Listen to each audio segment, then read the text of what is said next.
무화과 나무가 싹이 트지 않고 포도나무에 열매가 없다고 해도, 올리브 나무에서 수확할 것이 없고 밭은 먹을 것을 생산하지 못해도, 우리 안에 양떼가 없고 외양간에 소가 없다 해도 나는 여호와를 기뻐할 것이고 나의 구원이 되시는 하나님을 즐거워할 것입니다. 주 여호와께서는 내 힘이십니다. 그분은 내 발을 사슴의 발처럼 만드시고 그분은 높은 곳에서 나로 하여금 뛰어다니게 하십니다. 이것은 지휘자에 의해 현악기에 맞춰 노래한 것입니다. 아멘. 오늘 말씀 하박국 3장 17절부터 19절까지 본문의 말씀, 나의 발을 사슴과 같게 하소서라는 제목으로 여러분과 함께 하나님의 말씀 나누겠습니다. 우리가 인생을 살다 보면은 정말 어려운 순간에 부딪힐 때가 있습니다. 가장 어려운 순간은 뭐냐면 내 삶의 여러 가지 것들 가운데 부분적으로 잃어버리게 되었을 때가 아니죠. 모든 것을 잃어버렸다고 느껴질 때, 더 이상 아무런 소망이 없다고 느껴지는 그 순간에 너무나 어렵죠. 오늘 본문의 말씀은 바로 그와 같은 인생의 순간에 우리는 어떻게 믿음의 사람으로, 하나님의 사람으로 그 상황을 돌파하겠는가, 어떻게 대처할 수 있는가 하는 것을 보여주는 말씀입니다. 오늘 본문은 우리가 계속해서 하박국서 말씀을 묵상해 오셨는데 그 마지막 부분에 해당하는 부분입니다. 하박국은 본래 이 현실을 바라보면서 절망과 좌절에 빠져서 하나님을 향한 깊은 의문과 그리고 질문을 가지고 이 하박국서는 시작이 되었습니다. 그런데 그 질문의 그 과정 가운데 하나님이 놀랍게 응답해 주셨어요. 하나님께서 하박국에게 응답해 주셨던 방법은 그의 질문에 대한 이성적인 이해를 도와주는 대답을 넘어선 대답이었어요. 하나님의 대답은 어떤 대답인가? 하나님의 대답은 하박국의 관점을 바꿔주시는 해답이었어요. 하박국의 관점을 넓혀주시는 해답이에요. 이 하박국이 시작될 때 하박국은 눈앞에 있는 문제만 보고 있었습니다. 왜 이 악한 사람들을 통해서 이 선한 사람들이 고통당하는가? 이 땅의 죄악의 문제를 놓고서 하나님 앞에 불평했습니다. 하나님께서 바벨론을 통해서 심판하시겠다고 하니까 또 질문이 생기는 거예요. 어떻게 더 악한 바벨론을 통해 이 유다가 심판받는 것입니까? 하박국은 늘 눈앞에 있는 문제만 보고 있었어요. 이 땅의 죄악의 문제, 이 바벨론이 악하다고 하는 그 문제, 항상 눈앞에 있는 문제만 바라보며 하나님을 원망했던 것입니다. 그에게 하나님이 주셨던 대답은 뭐냐면은 바벨론보다 크신 하나님, 역사의 주관자이신 하나님, 온 우주보다 크신 하나님, 즉 하나님이 얼마나 크신 분이신가를 보여주는 것이었어요. 하박국의 그 근시안적인 관점, 눈앞에 있는 것에 사로잡혀서 하나님을 보지 못하고 하는 그 눈을 넓혀주신 거예요. 너무나 크신 하나님, 내가 그렇게 불평했었는데 어떻게 바벨론을 통해 심판하냐고 했는데 바벨론마저도 무너뜨리시는 하나님, 역사를 주관하고 계시는 그 하나님, 그 모든 것을 합력해서 가장 선하신 하나님의 뜻을 이루어 가시는 그 하나님을 이 하박국이 딱 만나고 나니까 모든 게 바뀌어버려요. 의문과 질문으로 시작된 이 하박국은요, 마지막은 하나님을 향한 찬양으로 끝이 나요. 여러분, 이것이 하나님을 만난 사람의 마지막 고백입니다. 하나님을 향한 감사와 찬양과 기쁨으로 끝이 나는 것입니다. 이 말씀 속에서 우리는 이 하박국, 그가 만났던 그 하나님을 오늘 우리도 만나게 되기를 소원하는 것입니다. 그때 우리는 우리의 삶의 모든 문제를 넘어서기 시작할 것입니다. 크게 두 부분으로 나누어 보겠는데 첫 번째는 나에게는 아직 하나님이 있습니다. 나에게는 아직 하나님이 있습니다. 우리 함께 하박국 3장 17절 말씀을 읽어보겠습니다. 17절입니다. 시작. 무화과 나무가 싹이 트지 않고 포도나무에 열매가 없다고 해도 올리브 나무에서 수확할 것이 없고 밭은 먹을 것을 생산하지 못해도 우리 안에 양떼가 없고 외양간에 소가 없다 해도, 여러분, 이것은 하박국이 이제 곧 처하게 될 절망적 삶의 상황을 보여주고 있습니다. 하박국서를 통해서 실은 하나님은 암울한 미래를 말해주셨거든요. 바로 바벨론을 통해서 남유다를 심판하시겠다. 왜냐하면 남유다도 하나님 앞에 죄악을 저질렀고 그 죄로 너무나 충만해져서 그 죄악 때문에 남유다도 망할 수밖에 없어진 바로 그 상황이었는데요. 그런데 그 다가올 하나님의 심판의 성격을 오늘 말씀은 보여주고 있는데 그 하나님의 심판 안에는 이 자연재해가 포함되어 있다라는 겁니다. 오늘 지금 말씀을 보시면은 이 자연적 현상이죠. 무화과 나무에 싹이 트지 않고 포도나무는 열매가 없고 올리브 나무에는 수확할 게 없고 밭은 먹을 걸 생산하지 못해요. 이걸 한마디로 이야기하면은 거대한 흉년. 정말 모든 농작물이 그냥 다 망해버리는, 모든 농작물이 다 메말라버리는 아주 거대한 가뭄과 흉년이 지금 이 땅에 지금 막 닥쳐오고 있는 그런 현실입니다. 그러니까 하나님의 심판은 바벨론을 통한 침략만이 아니었어요. 그 안에는 거대한 자연재해도 포함되어 있었다라는 겁니다. 왜 그런가? 하나님의 심판은 자연재해와 동반해 오는 그 까닭이 있습니다. 그 까닭은 인간의 죄의 영향력은 단순히 인간 사회에만 영향력을 미치는 것이 아니라 자연에도 영향을 미치기 때문이에요. 하나님은 인간에게 굉장히 큰 사명을 주셨었죠. 뭐냐면은 이 땅의 모든 만물을 통치하고 다스리라고 하는 그 사명을 주셨습니다. 인간이 하나님 안에 있을 때 인간이 그 사명을 잘 감당한다면 만물은 인간을 통해서 축복을 받는 것이지만 인간이 죄악 가운데 있을 때는 이 만물도 인간과 함께 저주를 받아요. 창세기 3장 18절 말씀을 보시면 아담과 하와가 죄를 지었을 때 그 죄가 자연세계에 미치는 영향까지 하나님 말씀해 주셨었습니다. 읽어보겠습니다. 시작. 땅은 내게 가시덤불과 엉겅퀴를 내고 너는 밭의 식물을 먹을 것이다. 땅이 너에게 뭘 낸다? 가시덤불과 엉겅퀴를 내게 될 것이다. 자연 가운데에서도 이 저주가 임하는 것이었어요. 이 아담과 하와의 죄의 영향력이었습니다. 그뿐만이 아니었죠. 바로 우리에는 양떼가 없고 외양간에는 소가 없는 바로 이러한 상황. 이것은 하박국의 어떤 개인적 가난함의 상황을 이야기해 주는 게 아니에요. 이것은 그 민족 전체에 지금 불어닥치고 있는 거대한 하나님의 그 심판, 즉 바벨론을 통한 하나님의 이 침략 가운데 일어나는 일이에요.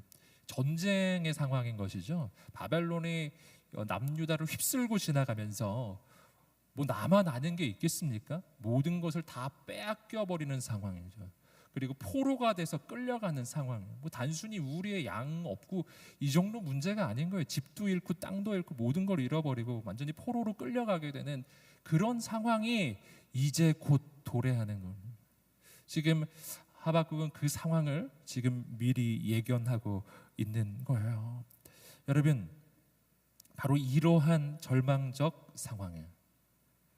만약 하박국이 예전과 같은 상태였다면, 그가 영적으로 만약 이 하박국서 속에서 하나님을 만났던 그 모든 과정을 만약 겪지 않았다면, 하나님을 만나지 못했다면 바로 이런 상황이 불어닥쳤을 때요, 무화과 나무에, 포도나무에, 그리고 올리브 나무에 아무것도 수확할 것이 없고 가진 것이 없고 내 삶 전 영역에 걸쳐서 모든 것이 그냥 아무것도 없어져 버리는 바로 이러한 상황에 부딪혔다면 하박국은 분명 절망했을 거예요.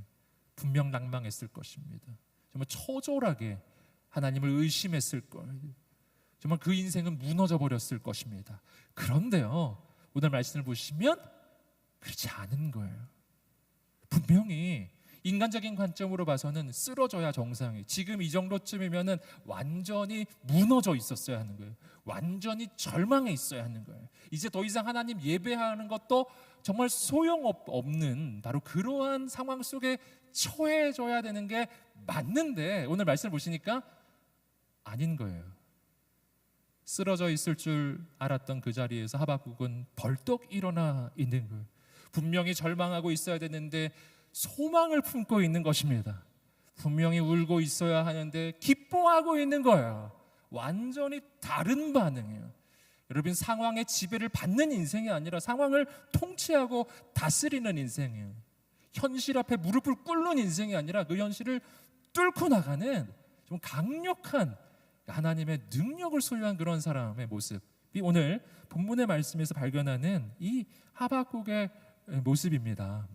그는 이렇게 반응하죠. 하박국 3장 18절 말씀입니다. 하박국 3장 18절 읽어보겠습니다. 시작. 나는 여호와를 기뻐할 것이고 나의 구원이 되시는 하나님을 즐거워할 것입니다. 아멘. 완전히 다르죠? 앞과 뒤가 달라요. 난 가진 게 아무것도 없어요. 그래서 하나님께 원망해요. 이렇게 하는 게 아니고 난 가진 게 아무것도 없어요. 다 잃어버렸어요. 그러나 나는 하나님을 찬양합니다. 그러나 나는 기뻐할 것입니다. 그러나 나는 즐거워할 것입니다. 할렐루야. 난 하나님을 기뻐할 것입니다. 우리의 고백이 되기를 주님으로 축복합니다. 어떻게 이런 고백을 할 수 있을까요? 하박국의 이 고백 가운데서 중요한 영적인 비밀을 발견합니다. 나는 하나님을 기뻐할 것입니다. 이 말은요, 조금 바꿔서 이야기하면 이런 말이에요. 나에게는 아직 하나님이 있습니다. 아멘. 아멘. 다 잃어버린 줄 알았죠. 무화과 나무에는 소출이 없고 포도나무에 열매가 없고 올리브 나무에 열매가 없고 밭에서 나는 것도 없고 아무것도 가축도 없고 아무것도 없는 줄 알았어요. 아무것도 없다고 생각하면 절망이 찾아올 것입니다. 하지만 아직도 나에게 남아있는 것, 나에게는 그 누구도 빼앗을 수 없는 것이 있어요. 아무도 나에게 빼앗아 갈 수 없는 한 분, 나에게는 하나님이 계십니다. 여러분 믿으십니까? 믿으십니까? 오늘 우리에게 이 고백이 필요한 거예요. 내게는 하나님이 계세요. 이것이 바로 하박국이 기뻐할 수 있는 이유였어요. 왜 그런가? 여러분, 이 하나님은 그냥 평범하신 분이 아니에요. 하나님은 우주보다 크신 하나님이십니다. 하나님은 온 우주의 주인이십니다. 하나님은 역사의 주관자이십니다. 나는 포도나무, 올리브, 그리고 무화과, 그리고 가축이 없어요. 하지만 그 모든 것을 합친 것보다 하나님은 더 크신 분이에요. 여러분, 내가 모든 것을 가지고 있어도 하나님을 잃어버리면 다 잃은 것입니다. 하지만 모든 것을 잃어도 아직 나에게 하나님이 계시다면 나는 모든 것을 가진 자예요. 하나님은 온 우주의 주인이시니까요. 여러분, 하나님께서 우주보다 크신 분이신 걸 믿으십니까? 근데 그 하나님이 내 안에 계신 것을 믿으십니까?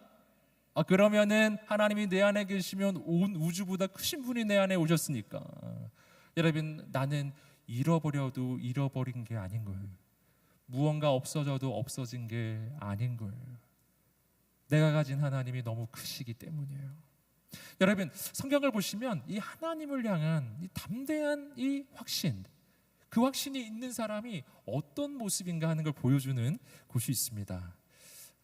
아주 기가 막히게 제가 설교 준비할 때 사도행전 3장을 떠올렸는데 우리 배행산 목사님이 또 예고를 해주셔가지고 사도행전 3장을 보시면요 이런 장면이 나옵니다. 사도행전 3장을 보시면 이 베드로와 요한이 나오는데 그들이 기도하는 사람이죠. 매일 기도해요. 근데 성전에 가서 기도를 하는데 오늘도 성전에 기도하러 가는데 그곳에 나면서부터 걷지 못했던 사람이 구걸을 하고 있는 거예요. 여느 때와는 다르게 베드로와 요한이 그를 바라볼 때 바로 하나님의 꿈과 소망과 계획이 바로 발견된 것입니다. 하나님께서 이 인생을 향한 놀라운 뜻을 알려주셨어요. 그래서 베드로는 이렇게 외쳤습니다. 사도행전 3장 6절 말씀입니다. 읽어보겠습니다. 시작. 베드로가 은과 금은 내게 없으나 내게 있는 것을 당신에게 주겠소. 나사렛 예수 그리스도의 이름으로 일어나 걸으시오라고 말하고. 아멘. 여러분, 여기서 베드로는 무엇을 말하는가? 베드로는 나에게 없는 것과 나에게 있는 것에 대해 이야기하고 있어요. 나에게는 무엇이 없는가? 베드로는 이렇게 말해요. 나에게는 은과 금은 없습니다. 여러분, 가진 게 없다는 뜻이에요. 돈이 없다는 것이죠. 이것은 바꿔 말하면 하박국하고 똑같은 상황이에요. 나는 포도 열매가 없고 무화과 열매도 없고 우리의 양떼가 없고 소도 없고 그것만 없을 뿐만 아니라 은도 없고 금도 없다. 근데 말씀을 잘 보시면은 베드로가 매우 담대하다는 겁니다. 여러분, 정말 내가 돈이 없다는 말을 이렇게 담대하게 할 수 있는가? 우린 돈이 없으면 주눅이 들죠. 가진 게 없으면 어깨가 움츠러들고 고개를 숙이고 자신감이 사라지잖아요. 그런데 베드로는 그렇지 않았어요. 베드로는 가진 게 없거든요. 그런데 고개를 뻣뻣이 들고 어깨를 펴고 담대하게 자신감 있게 얘기했어요. 나는 은과 금이 없다. 할렐루야. 어떻게 이럴 수가 있죠? 아니, 없다는 말을 이렇게 어떻게 자신감 있게 하죠? 그 까닭은 그에게 있는 게 있었기 때문이에요. 없는 것도 있었지만 있는 것도 있었어요. 근데 그 있는 것이 그 없는 것들을 압도하는, 그 모든 걸 다 뛰어넘을 만한 그러한 것이었기 때문에 담대한 거예요. 내게 있는 것을 당신에게 주겠어. 나에게 있는 것, 그게 뭔가? 나사렛 예수 그리스도의 이름이에요. 그래서 말하잖아요. 내게 있는 것을 당신에게 주겠어. 곧 나사렛 예수 그리스도의 이름으로 일어나 걸으시오. 여러분, 예수님의 이름이 베드로에게 있었는데 이것이 베드로의 인생의 자랑이었어요. 이것이 바로 자부심이었어요. 이것이 그의 담대함의 근거입니다. 예수님의 이름은 모든 이름 위에 뛰어난 이름이시기 때문에, 그 모든 것보다 크신 이름이기 때문에, 예수님은 온 우주의 주인이시기 때문이에요. 그분은 전능하신 분이시기 때문에, 그분은 전능하실 뿐만 아니라 나를 너무 사랑하셔서 그 목숨을 내어주실 만큼 그렇게 나를 사랑하시는 분이시기 때문에, 그분은 나를 결코 포기하지 않으시는 분이시기 때문에, 그분은 지금 이 앞에 있는 절망스러운 인생을 향해서도 가장 놀라운 계획을 가지고 계신 분이시기 때문입니다. 그분이 오늘 나에게 있다는 거예요. 난 은과 금은 없는데 난 예수님이 있습니다. 어느 쪽이 더 클까요? 은과 금이 클까요? 예수님이 클까요? 어느 쪽이 클까요? 할렐루야. 예수님이 크죠. 여러분, 우리 안에 그 영적인 확신이 있게 되기를 주님의 이름으로 축복합니다.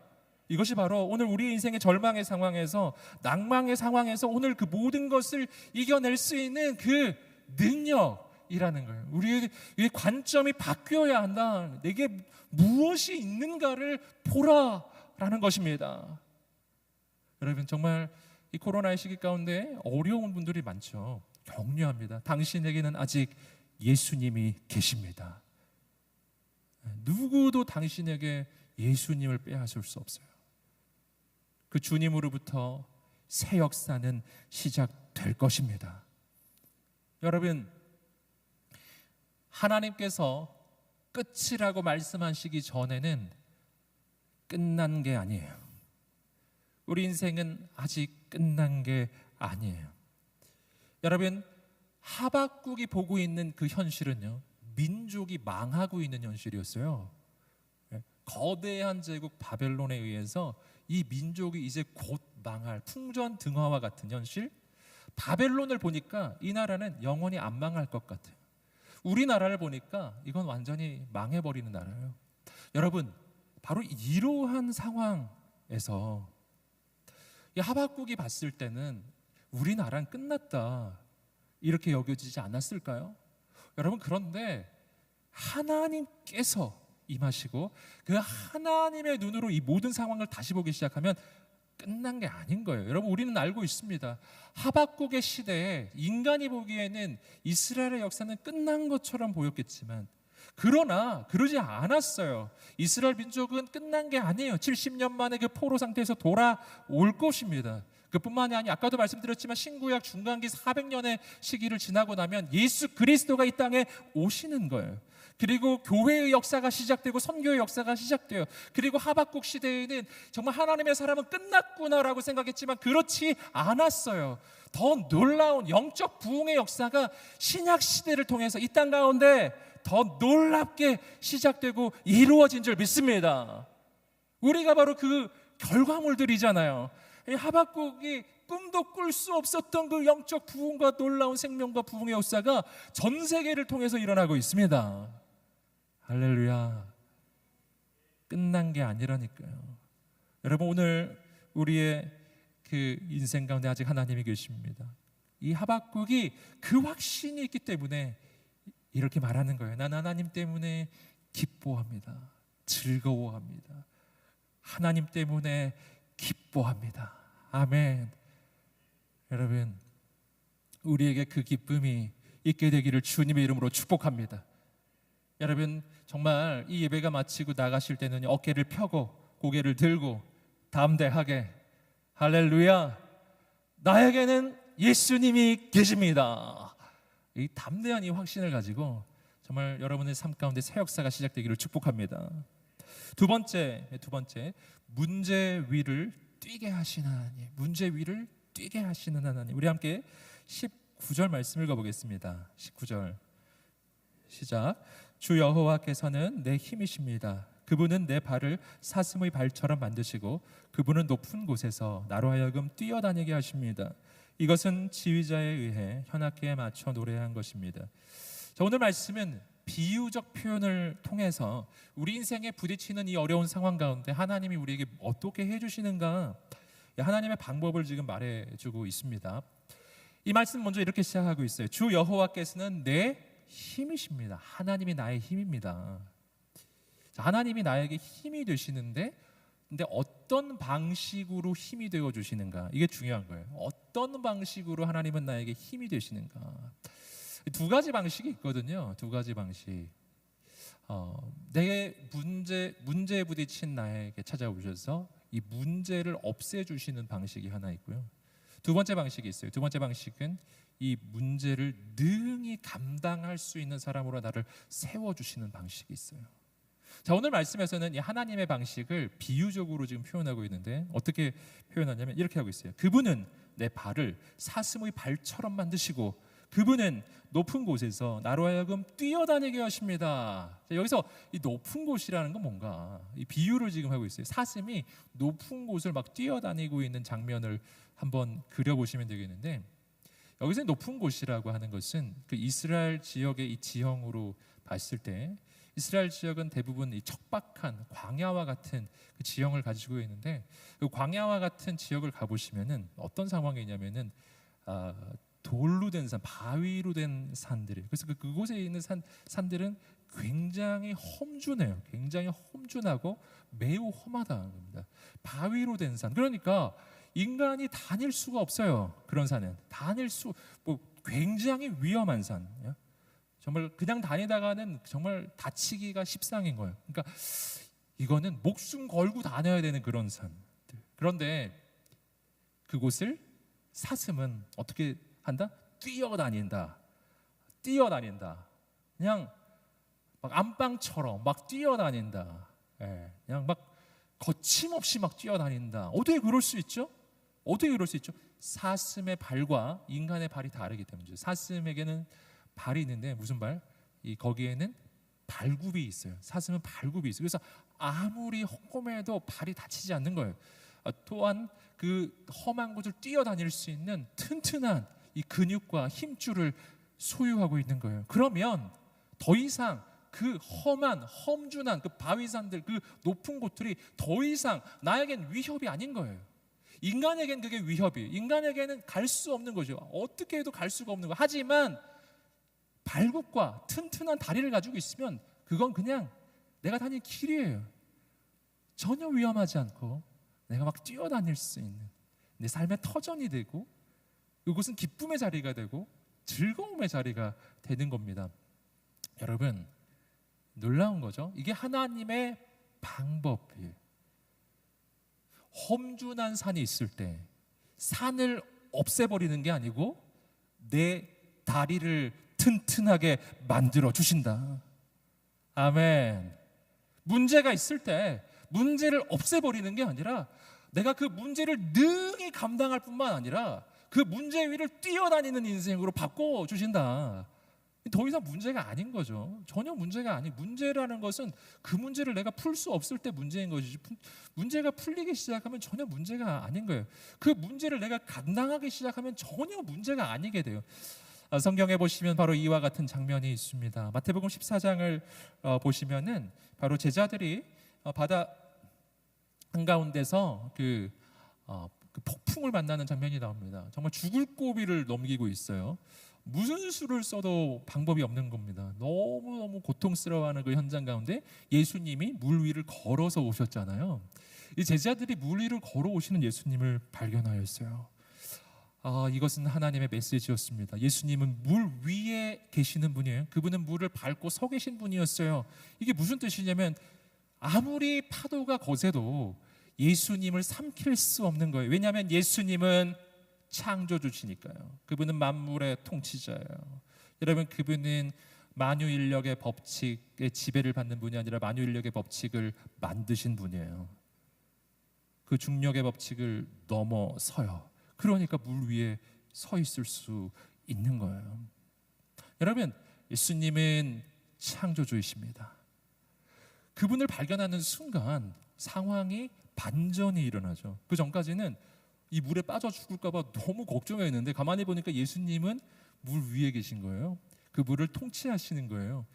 더 이상 물이 위협적이지 않은 거예요. 더 이상 파도가 위협적이지 않아요.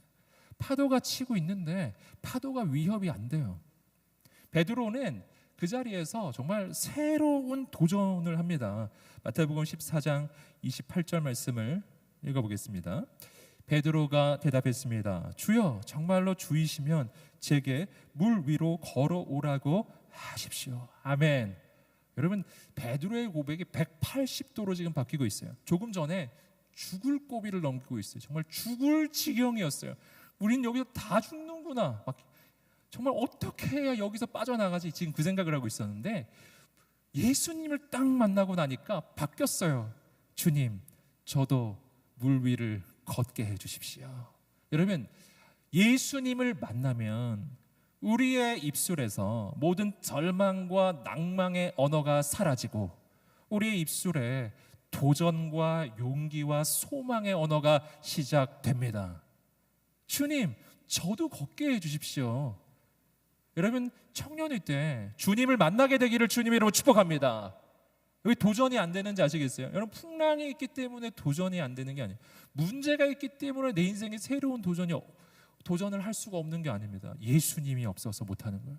주님이 임하시면 여러분, 내 인생의 그 어느 순간에도 우리 인생에는 소망이 있어요. 예수님은 이렇게 대답해 주셨습니다. 29절 말씀 계속 읽어보겠습니다. 시작. 그러자 예수께서 오너라 하고 말씀하셨습니다. 그러자 베드로는 배에서 내려 물 위로 걸어 예수께로 향했습니다.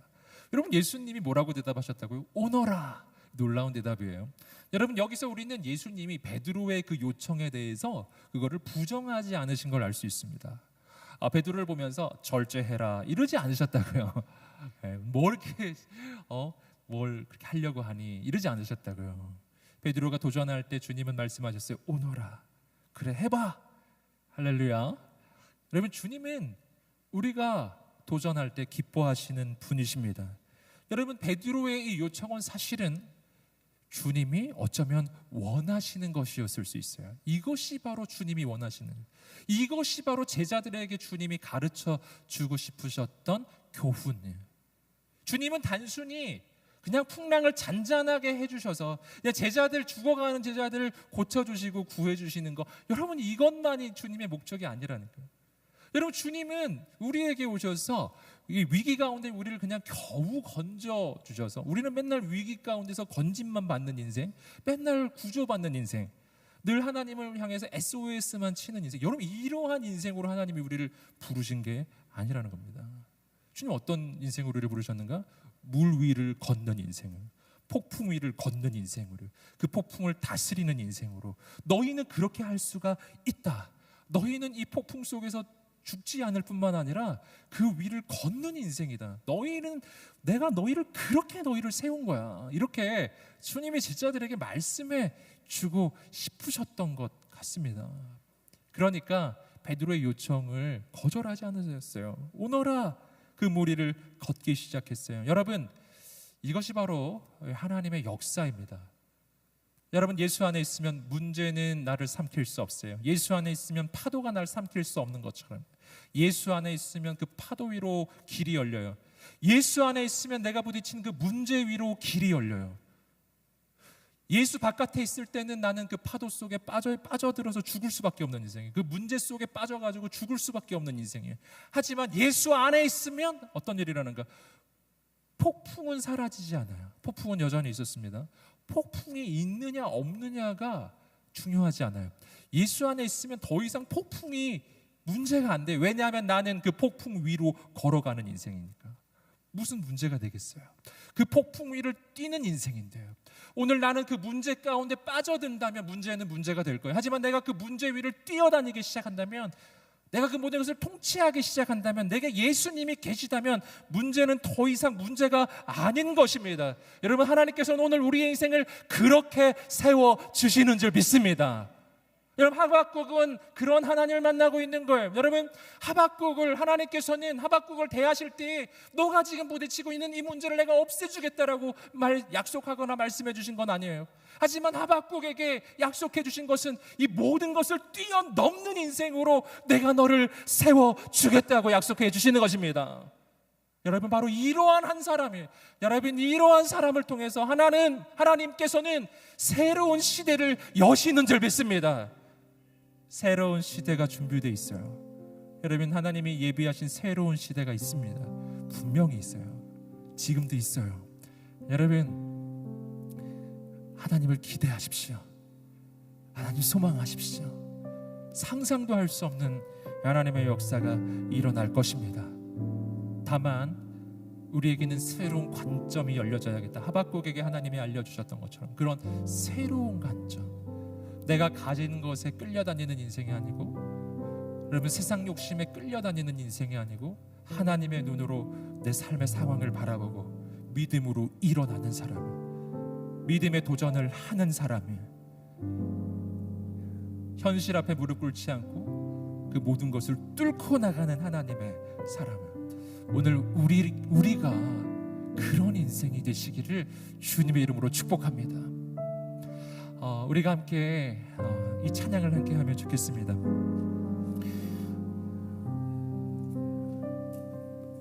지금 하박국에 처해지고 부딪히는 그 문제만큼이나 오늘 이 시대 청년들이 부딪히고 있는 문제가 너무나 크잖아요. 그때 내가 두려움과 염려에 사로잡히는 인생이 아니라 정말 하나님을 바라보는 인생이 되는 거예요. 바로 거기서부터 새로운 일이 시작.